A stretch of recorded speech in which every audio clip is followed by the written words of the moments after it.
So, you want to bag your Toyota Corolla.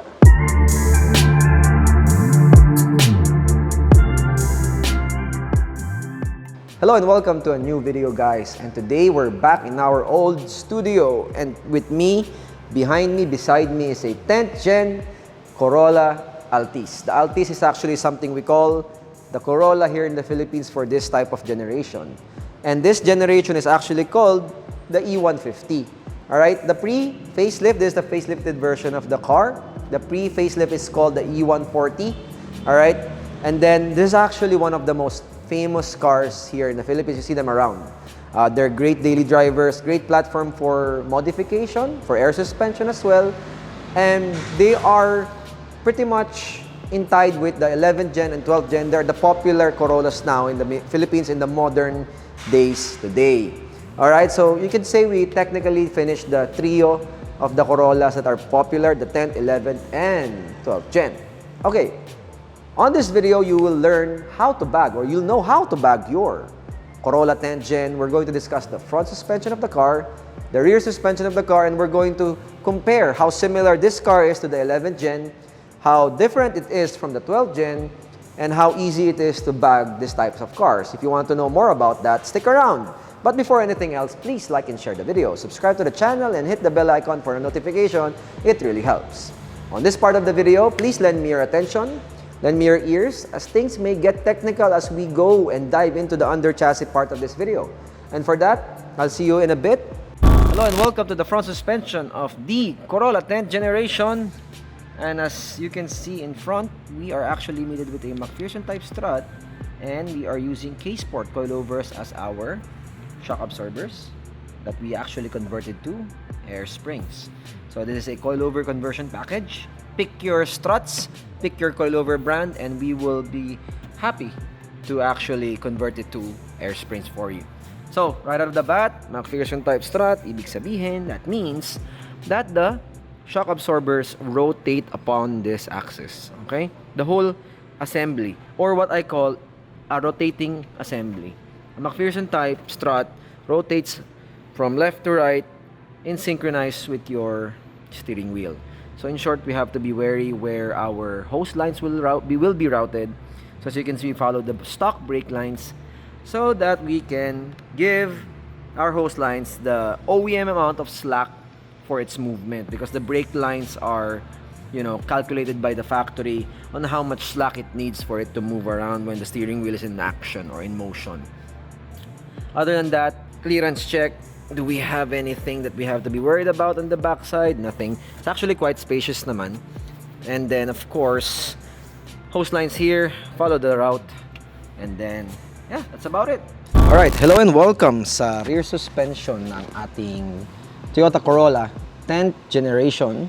So, right out of the bat, as you can see, sa likod ng ating 10th gen, it's actually non-divorce suspension. That's something very, very important to discuss, kasi usually ang mga modern cars ngayon magkahiwalay na yung spring at shock sa likod. But nope, not for this one. This is actually married suspension pa. We actually used our semi-slim bag here. And yes, we're using K-Sport coilovers. And of course, ang kanyang suspension type, it's a married suspension with a torsion beam subframe. Torsion beam means magkakonekta yung left and right is connected by that torsion beam in the middle part there in the bottom, as you can see. And then the downside of that is the rears won't camber in forward and backward. And so when the left side bounces, the right side bounces as well. So they are actually linked together. This tends to give a rough ride. So yung springs natin usually must be very soft. Kasi kung naapektahan nung rear yung left, it's a good way to counteract that stiffness with the softness of the bag. So they have to move in together. And the damping has to be set properly para it would feel nice. Other than that, clearance naman is very spacious. We had to use a special bag for this application kasi we don't want to hammer the chassis. Some builders, they like to hammer the chassis here. It's not gonna do anything bad for the structure of the car, pero of course, would you want a proper bag? Or papaluin ko yon para i-fit yung standard bag. So, this is the proper bag for this application. The semi-slims. It's a slimmer version. It's a slimmer version of the double bellow standard. So, yun lang naman. Slimmer than slim ito. So, As you can see, my hands can be seen on the other side. If that is the case, then most likely these bags are good. Other than that, wala naman. Let's move to the back side, to the system of this Corolla, and let's actually discuss more about the layout and the system and how we mounted everything for this car. Okay? Alright. So, let's discuss quickly, before the battery runs out, how much space we have for this trunk layout. Since this trunk layout has a bit of depth to it, mounting it on top is not going to compromise your whole trunk space. In fact, the whole trunk space is actually usable. I mean, you're not gonna put anything big or tall here that the trunk won't be able to fit. So in short, this is the best of both worlds. You get the air suspension display and you get the compressors hidden in your spare tire. Your spare tire is still underneath the car when you need it, and you still have a whole space of trunk layouts. So that is the best we have ngayon sa aming layouts and generations. We take our time now to mount it on top. It's actually better. It's space saver, easier to maintain actually.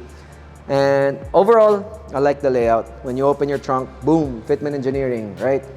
So for now, let's go to the outro of the car and discuss our final thoughts about the Corolla 10th Gen. Hello and welcome to the outro of the video. As you can see, the car is back on the floor. Alright, quick recap lang. The front suspension of the car is a McPherson type strut. It's actually a very common type of suspension for economical cars like this. And then on the back side is the quirky one. That is a torsion beam suspension, but it doesn't have a divorce layout. It's a married suspension. It is the same suspension as the 11th Gen, and it is different from the 12th Gen. The 12th Gen has the Camry's trail arm suspension. That's the reason why the 12th Gen is a bit of a game changer compared to the 10th and 11th generation. But in terms of generation similarity, 10 and 11 generation is almost the same, body lang yun na bago. Alright? So it's like a major refresh. But for today, let's actually discuss the dynamics of the car. Pretty sure you're curious. Right now, the car's aired out, obviously. Let's actually try to air up the car and see how much travel we have for this type of layout. By the way, this car is on K-Sport coilovers if hindi pa obvious dun sa under chassis videos natin. And now, sa front side of the suspension, we have 3 fingers air up. That's 45 millimeters lift from the fender to the gap of the tires. So if you're looking for a good lift, this is a good basis. We always do 45 millimeters lift maximum. If you have coilovers, that's a good basis. Some clients, they want to increase to 60, which is 4 fingers. 1 finger is 15 millimeters.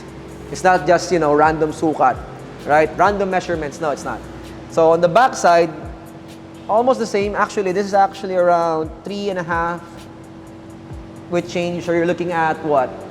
55 millimeters of lift. And that is how much the car has for lift capabilities. And then, of course, with the Fitment app, you can actually set your preset ride or your ride heights with the saved memory of 1, 2, 3. And then you can air out the car. And now, on this part of the video, we're gonna bring you in here a bit closer so we can discuss why did we choose this type of drop for the car and what's a full potential build for the car if you really want to drop this Corolla down to the floor. But let's cut to that now muna. Alright? Alright, welcome to the front fitment of the car. As you can see, we are almost fender to lip. There is a good amount of gap into it because we want to keep that 3-finger clearance or the 45 millimeter lift standard that we always like. If the client wants to adjust it a bit further, he has to sacrifice a bit of lift for that small amount of drop. Pero for now, I just gave him a good compromise kasi we don't want to subject the client into stress if we can't air up the car. That's the reason why you have air suspension, is for the lift and the drop. So we try to balance it out. As you can see, there's more work to be done here if he wants to go further, pero not every client wants a full drop. I want a full lift and a compromise between lift and drop, if you get what I mean. But for now, since he has coilovers, dropping that by another 10 millimeters will fix that gap. But for now, based on your perspective here in the camera, you barely see it. Or you'll probably not notice it. Shoutout nga pala for the slotted rotors. Looks really good, bro. Alright. Welcome to the rear fitment naman ng kotse. Something you need to note is, for a torsion beam suspension, they tend to move a bit forward when you lift the car. Let me show you that real quick. Singit ko lang to kasi that's something very interesting to show. When you drop a torsion beam suspension, they actually move forward. because of the effect of the torsion beam pulling them towards the front. So as you can see, the gap now on the wheel well is equal, pantay. Then when we drop the car, the whole wheel just moves forward. Tama? Just wanted to add that, baka curious kayo why does it look like the wheel is pushed forward. But yes, fitment of the car on the back, fender to lip. As you may know, most of the fender arches of the cars are actually smaller on the rear than the front. Because obviously sa front, you have the steering action. The steering wheel is there, so you need more of a fender arch? Is that the word for it? But anyway, you get the point. So it's easier to get the fender to lip on the rear. That's the usual fitment.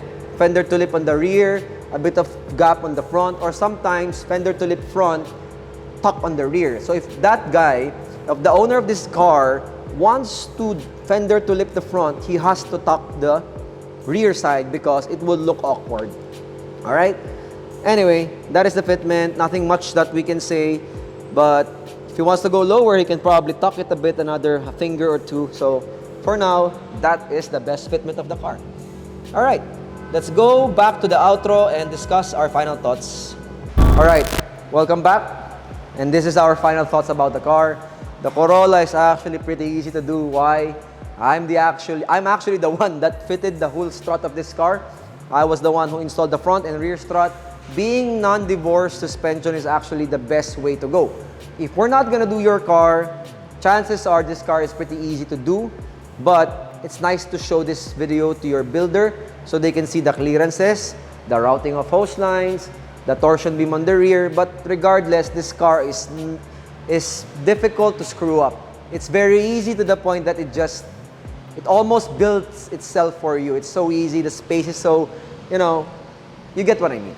All right? Is this car a great platform for stance or air suspension? Yes. Being a non-divorce, actually really nice to have. It rides pretty well, especially on the K Sports that we have. Tune it properly, you can actually get a good feel.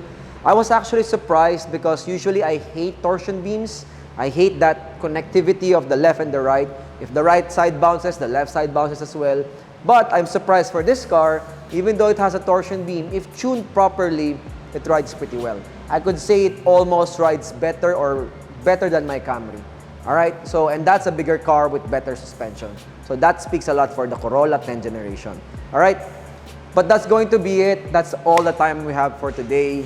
Hopefully that video is informative, and hopefully you appreciate my efforts to say all of this on English language, because a lot of people are actually watching this video outside the country. So you may notice that I'm trying to speak full English.